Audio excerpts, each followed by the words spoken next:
Welcome back to Safa's Unscripted, episode 109. Rugby Championship starting this weekend.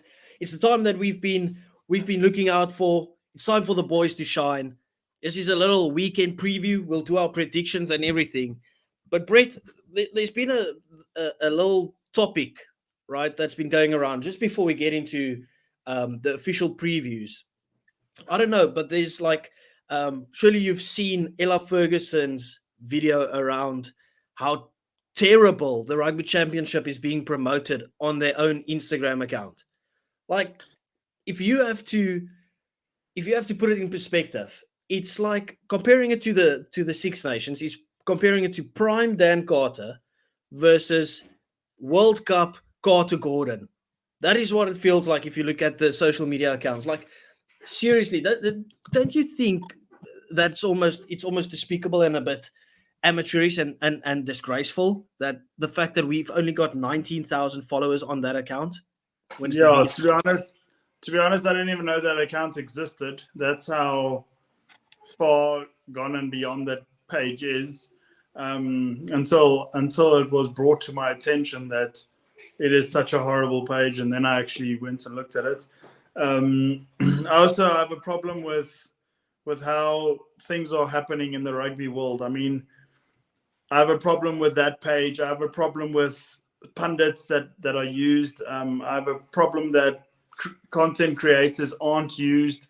Stuff like that. It's strange for me that, it's their way or the highway. Yeah, I mean, let's stick on this topic for just a little while, right? Because I think it's an interesting discussion, and we had it on a live, and I want people to really get into this conversation with us, because obviously we know our comment section is usually busy, and we love hearing everyone's opinions on these things. First and foremost, please do remember to like and subscribe. As always, we do appreciate you guys. But Brett, we were on a live, right, on another platform, social media platform, and we spoke about what is stunting the growth of rugby. If you look at the likes of how the NRL has boomed now in the let's say past 2 years, for example, and obviously we will always believe rugby will be better, right? But there's a real gap in the market for really fan perspective stuff to come out. We see the same pundits, ex-rugby players doing the same thing. It's the same with the press conferences where we've said it's gotten a bit boring. Like, the game will never go old because it's a beautiful game and we all appreciate it. But there's nothing around it to really try and grow the game. I mean, how can you have the two most accomplished rugby nations in a tournament and your official page has got 19,000 followers on it? Like, Safa's Unscripted, the YouTube channel, has got a 19th of that. Yeah. Nearly, well, actually it's just a 9th because we're almost at 2,000. Like, yeah. It is, I don't even know what to say. I do. Hey? It's appalling. I agree with you. I can't fathom it makes no sense to me that they just don't actually care. Yeah. Because if we're trying to get more younger viewers, why aren't you hopping on social media like crazy? Like, why aren't you get a couple of controversial figures? Like, it doesn't even matter. Like, get a couple of people to really talk about it. Like, you see the amount of views that people get on for instance, TikTok and Instagram and YouTube, and it's like, well, why am I only seeing them on their own page? Why isn't there like both of us follow football, right? When it comes to the Premier League. Yeah. Sky Sports have gone out of their way to have a fan Saturday where it's literally they get fans that have their own channels and stuff, and those get millions of views on the Sky Sports official channel where they just do fun activities with these fans. It gets people engaged. It puts controversial and biased people, for instance, together, and you get great content out of it. Like, it really grows the game. Like for instance, I'm not the biggest football supporter, but I watch it because I'm like, this is ridiculous. I love it. Yeah. Why doesn't rugby do those incentives? Instead, they're focusing on adding more rules. That's the biggest load of bullshit that I've seen in my life.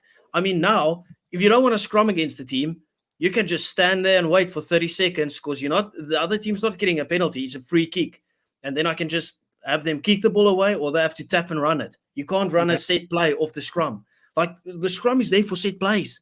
What are you doing? You're talking about the game flowing. Am I the only one that finds it interesting that you see 900 kilograms of men smashing into each other, right? How is the scrum not interesting to you? Like, I love it. It's brilliant. Like, what do you want the prop to do?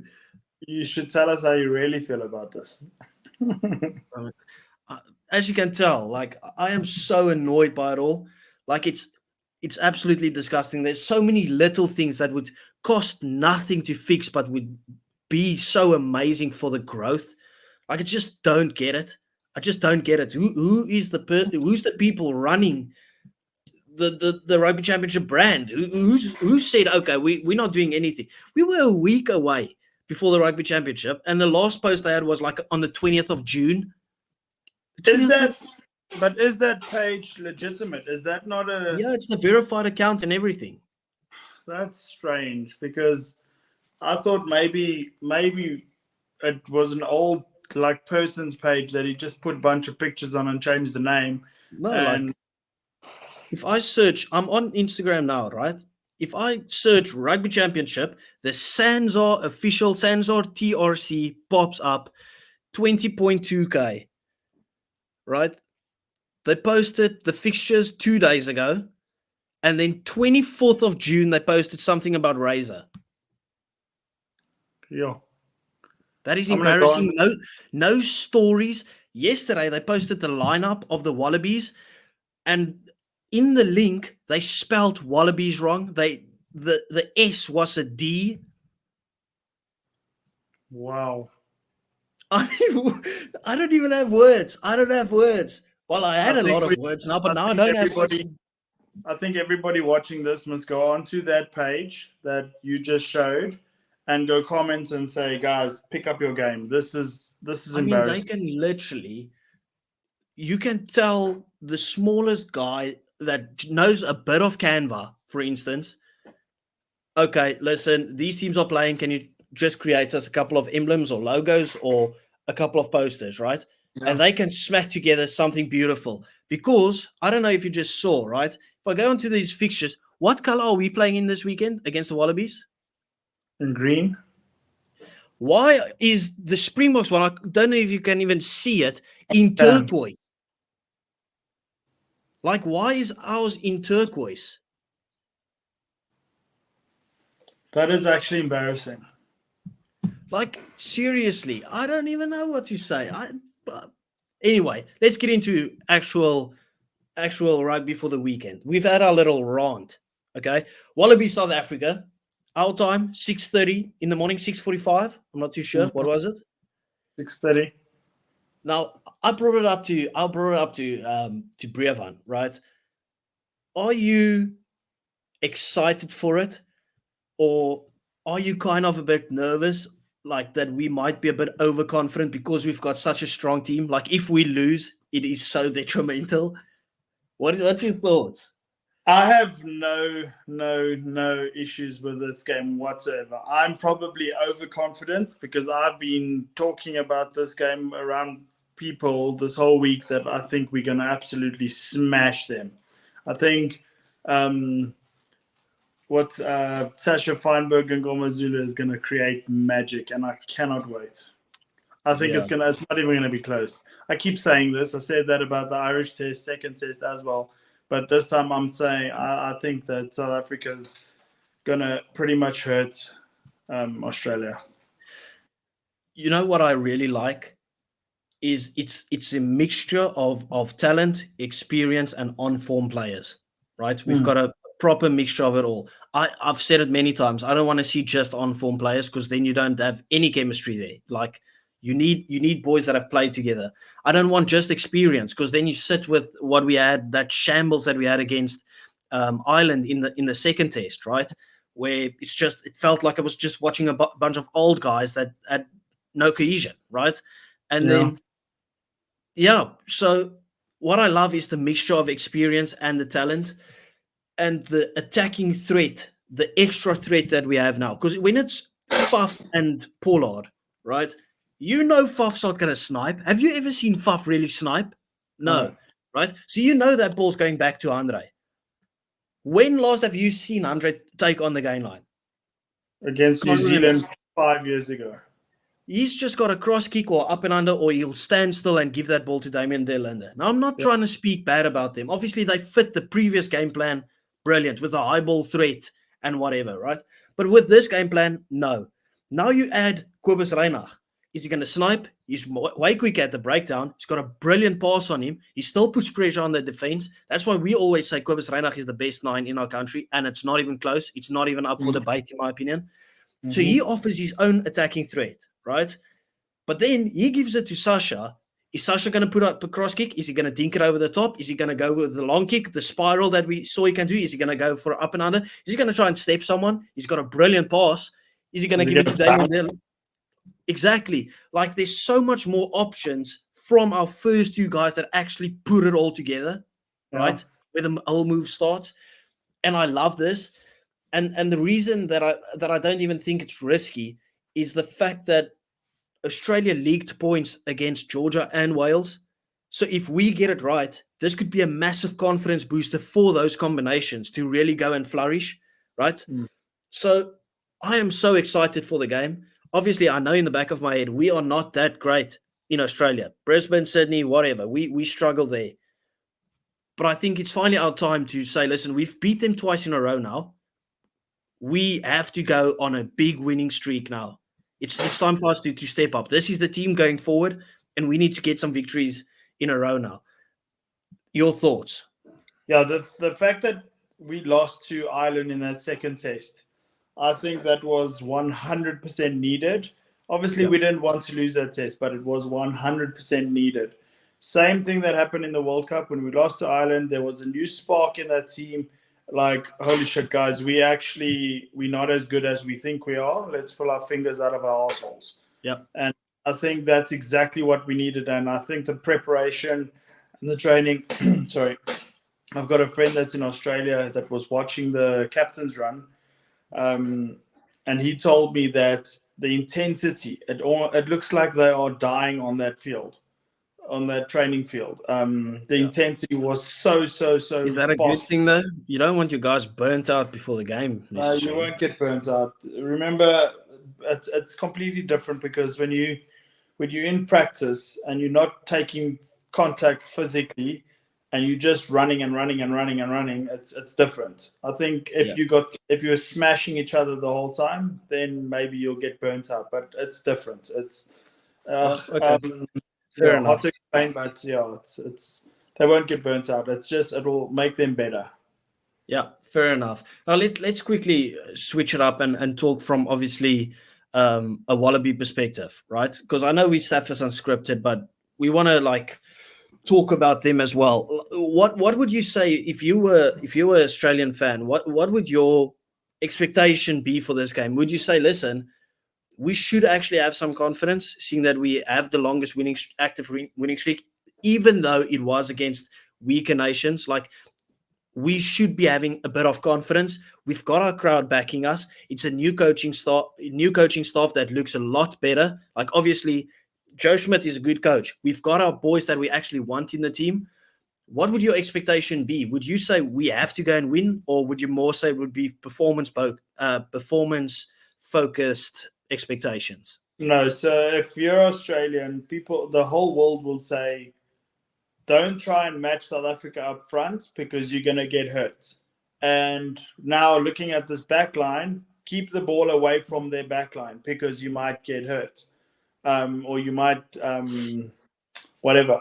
I think what Schmidt should do is say, match them as much as you can up front, try and bully them back, and backline, run your socks off. Yeah. Put the pressure the backline was moving well. The attack was not bad at all. Yeah, I agree. You know what a battle was that I was looking forward to? I mentioned it to Brevan as well. Like, Taniela Tupou is not playing for whatever reason. I'm not even too sure. But he usually comes from the bench. Yeah. I would have loved to have seen Gerard Steenekamp go up against Taniela Tupou in the scrum. Like, that would have been an amazing battle. Like, I don't think he's such a good He's a good scrummager, but I don't think that's his threat. I think that he's extremely difficult to tackle. I think his standoffs and his one-off running, I think that's a bigger threat than him actually scrumming. Because if your technique is, you can be the strongest, biggest, fittest oak in the scrum. If your technique's not right, like Frans Maladwa, he gets so low. For example, I'm not saying they're scrumming against each other. I'm just saying, for example, he gets so low, it's almost impossible to scrum against Frans Maladwa. And I think that's where the Australians are getting it wrong. They're selecting the guys that look the best, most flair off the scrum. Yeah, possibly.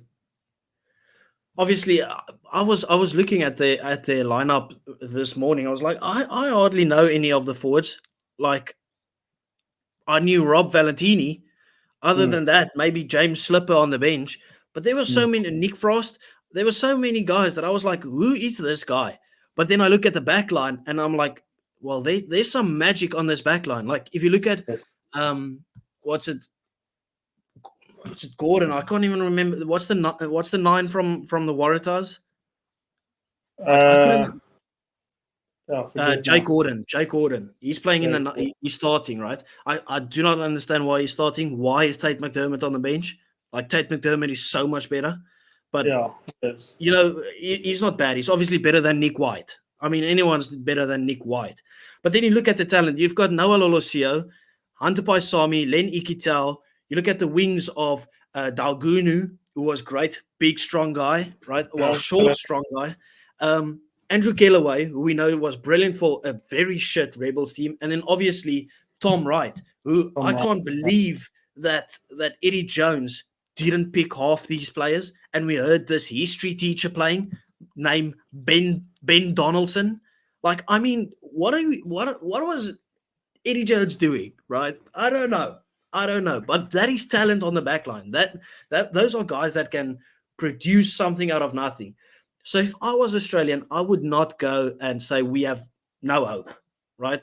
Like, obviously with a bit of bias towards them. Like, if I was an Australian fan, you've got the crowd backing you. You've got the new coaching staff. I mean, don't doubt yourself. I had an argument with a New Zealander today, actually in a comment section, so it wasn't even face-to-face, about the person posted that said the lineup's going to be New Zealand, New Zealand, South Africa, Australia, Pumas. I said it's going to be South Africa, Australia, New Zealand, Pumas. I think that this... Are you starting to get on my wavelength that they will not be as bad? Yes, they're not going to be bad at all. There's like that second Welsh test. They started to form a bit of chemistry. Yes, they leaked in a few tries, but I'm they should have blown them away. They were so much better. I agree, but that's what I'm saying. Between then and now, I think they would have improved drastically. But also, their only downfall is that they're going against a very hurting Springbok side that wants to win at all costs. So that's going to be a fantastic test match. And then Australia, then New Zealand's only real preparation now is against the Pumas twice. So are you thinking the Wallabies might steal a Bledisloe back? I do. For some reason, I don't know why, but I've been feeling this way for the last flipping 3-4 weeks now. I love it. I don't agree. I think the All Blacks still got the Bledisloe. I do believe it's going to be tight. I don't think it's going to be like some of the other years that we've seen where they just get blown out of the water. And I think this Wallaby team's going to get better and better and better. I've got high hopes for them.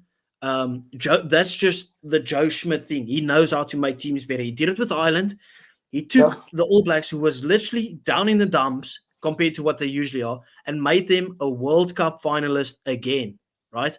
And people could arguably say they deserve to win that final with the way that they played with 14 men, right? We're not going to go into discussion with that. But that was the Joe Schmidt effect. He's going to do the same with the Wallabies. This Wallabies team got smashed by Wales.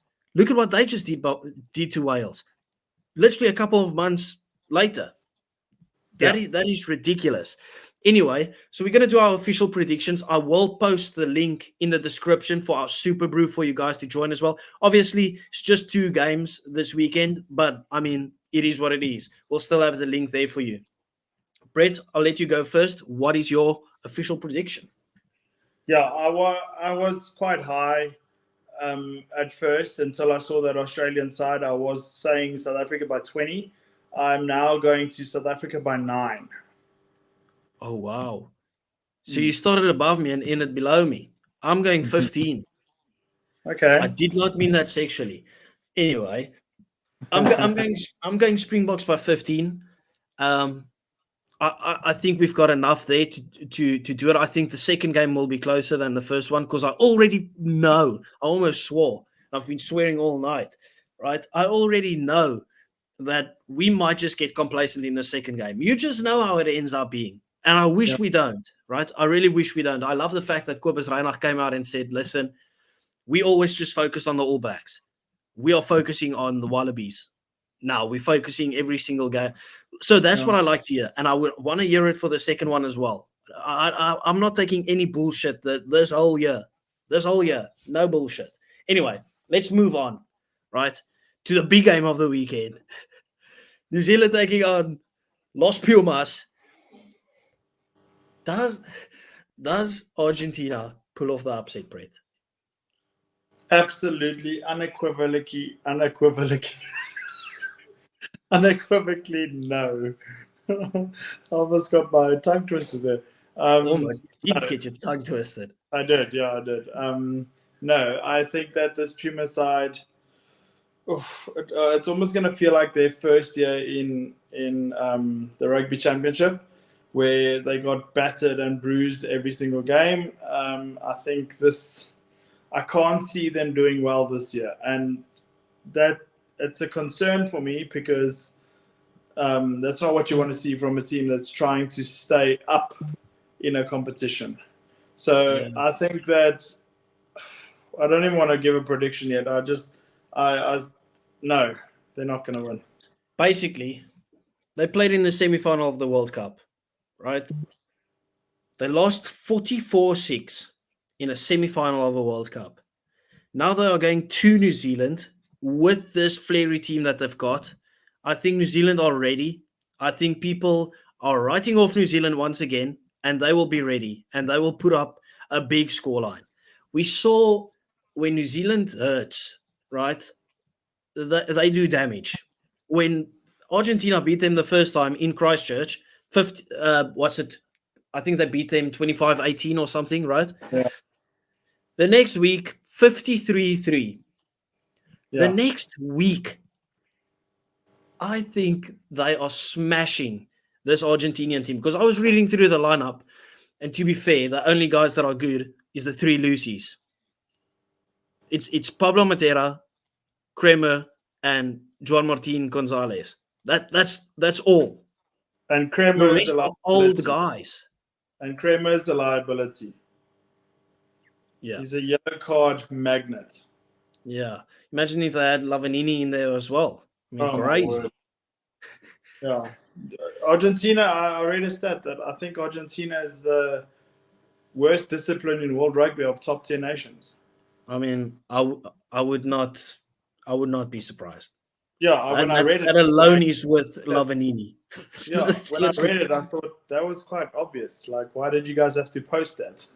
Yeah, I mean, you know what kind of makes me afraid for Argentina, right? Is we both know they won't be able to keep up with the pace of the All Blacks team. We saw it in the World Cup as well. Like New Zealand, the pace that they play the game at, no one keeps up with that pace. It's a ridiculous pace. But now, Argentina's physicality is gone. We saw what happened in the World Cup against other teams, right? Look at New Zealand's physicality is probably the best it's ever been, right? Yeah. So where does Argentina get any upper hand in this game? Maybe at the breakdown if they do something strange. I don't even know. Yeah. But I think this game is dead in the water already. I think they just smashed them.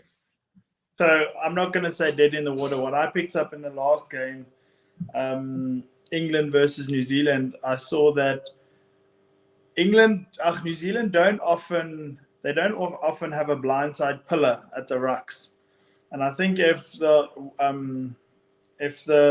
Argentinian coach picked that up, I think there could be a few snipes on the blind side specifically where they don't put the pillar, and also the two steps that TJ Perenara gives when he passes. I think that's also, if you can shut him down on his first step. You can't play the 9 anymore, Brett. You have to let him remember. Yeah, but you still can tackle a guy that's running. Yeah. Okay. If you catch him on his second step, but then you That's what I'm gotta. saying. Yeah, but you'll already get refs, right?